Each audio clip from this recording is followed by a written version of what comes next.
All right, Netflix has a new comedy series out there called The Four Seasons, and I think it's done. I've only watched the first few episodes, but I have to admit, I kind of like it, actually. It's a comedy series, but it's more of a dramedy. I mean, it does deal with real elements. I kind of feel like if it was a comedy, there's certain directions it would go. But I like the directions it kind of is going, and I had no idea until I did some research that it was based on a film that came out in like 1981 or something with Alan Alda and like Carol Burnett or something like that, and crazy stuff like that. The premise of the same is simple, and I found out even they use the same names. So I'm guessing that, okay, I mean, there's some big names involved in this, like Steve Carell, Tina Fey, what's that guy? Will Forte, he's involved in this too. Some of the other guys I'm not really too familiar with. I'm sure they've been in other things if I, bothered to look at their IMDb resume.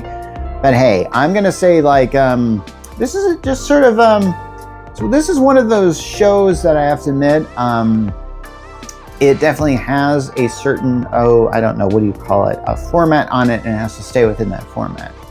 I believe it's called The Four Seasons because there's 8 episodes, and we start out in, I think, spring, the first 2 episodes, and the next 2 episodes are summer, and I just got in fall. So, and I've actually kind of looked this up, and it's following this whole series is following the basic plot of the original movie, which I kind of thought, oh, that's actually rather interesting. And here's the thing, who asked for this? I mean, I've heard when I think The Four Seasons, I think about the hotel chain that is throughout the world that is very luxury. Now, the first thing I thought about this thing is when I saw the ads for this, I thought, oh, this is just another White Lotus.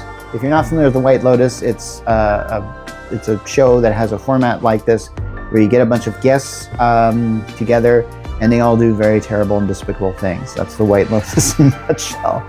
The Four Seasons is about ordinary people who also do, sometimes, occasionally, some terrible things. I have to admit, I was kind of surprised at the first 2 episodes of this, and I'm going to get into some heavy spoilers on this, but not at the end, because I haven't really seen the end. I'm going to be honest with you. I will have to say this show is worth watching because it does deal with something that I don't really think Hollywood deals with a lot: old couples. And I'm not talking about like senior citizen couples. And usually, if you see a love story in a movie, it's usually told through the point of view of younger people. Hollywood tends to shun talking about marriages that have happened over decades, and and usually when they show this, it's oftentimes very stale. And I think in The Four Seasons, they are showing that sometimes marriages do get stale at this stage. And hey, that's very understandable. It just makes sense. And this is just something that happens. The Four Seasons is good about kind of dealing with this. Now, when it comes to Steve Carell's character, in the first 2 episodes, he's starting to realize that he doesn't really want to be with his wife anymore. And the reasons why aren't because he's not having affairs or anything like that, or at least it's not really shown that he's doing that. But it's definitely showing that, hey, his wife seems rather not responsive to him. Now, this is one of those films or series where the main characters don't seem to have any problem with money. Like I said, The Four Seasons takes place with these characters on vacation with each other. And in fact, did I say that before? But yeah, that's essentially the big thing. Apparently every season there's like 3 different couples. Let's see. I haven't really properly introduced the characters. There's Steve Carell and his wife, and they get a divorce in spring. Okay, that's the first thing there. Tina Fey and Will Forte are shown as being kind of stale in their marriage.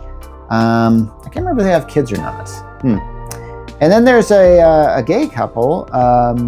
Let's see. And I actually kind of looked at their names, and I think in the original movie, there's a character named Claudia, and here there's a character named Claude. So did a quick gender swap there.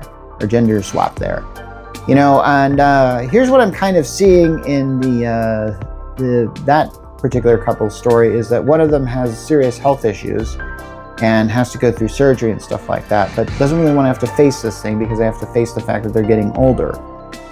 And this is a couple that that is an open couple. Like they practice, you know, there's a scene where they actually invite some guy in to kind of have sex with them on Grindr or with Grindr or something like that. Or, you know, that this is something that I don't really know about, so I'm not going to comment on it. And I kind of think like, okay, they can show this type of polyamorous relationship kind of working. I'm okay with that. This is kind of one of those things that's like, okay, if you're going to show this in a movie, you got to show something like this, and or a television show.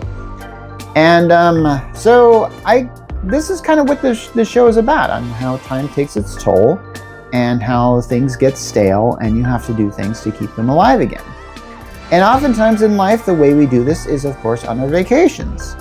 And as now, I will have to say there's a similarity on the White Lotus, because in the White Lotus, you see people on vacation, but instead of being happy and stuff like that, they seem absolutely, it seems like the vacation brings out the misery in them.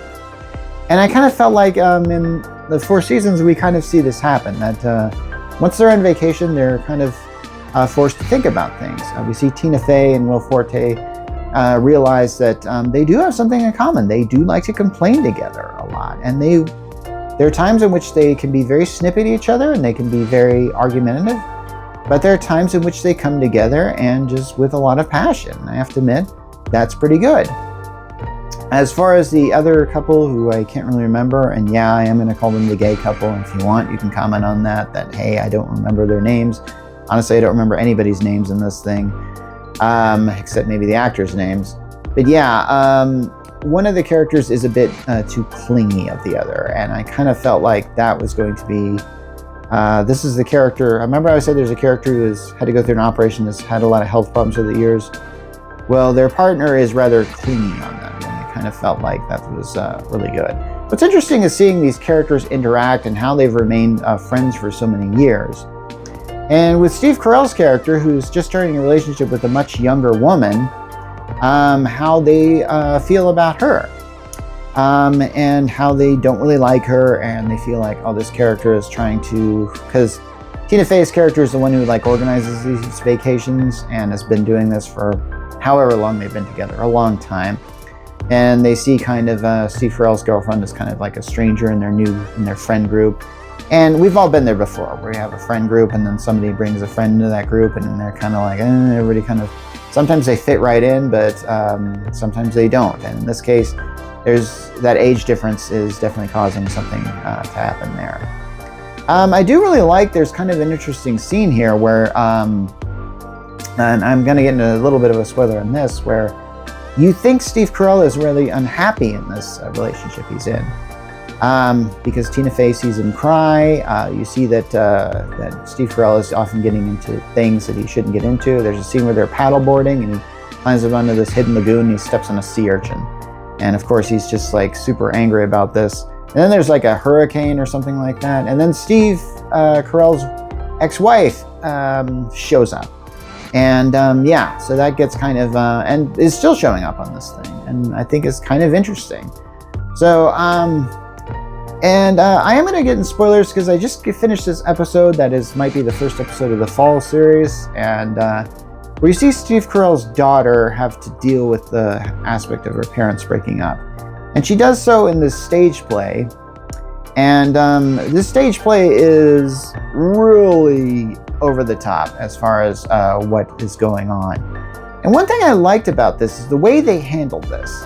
Of course, Steve Carell is really angry about it, saying like, you owe an apology to my girlfriend and stuff like that. And the wife is all like, well, kind of, what did you expect? And then, you know, and then he goes like, oh, you're taking her side. It's like, and then he just goes like, you need to listen to her. And I kind of felt like this is kind of how this daughter is kind of working through her issues. And I'm very glad that this could have been in a show that just didn't deal with this.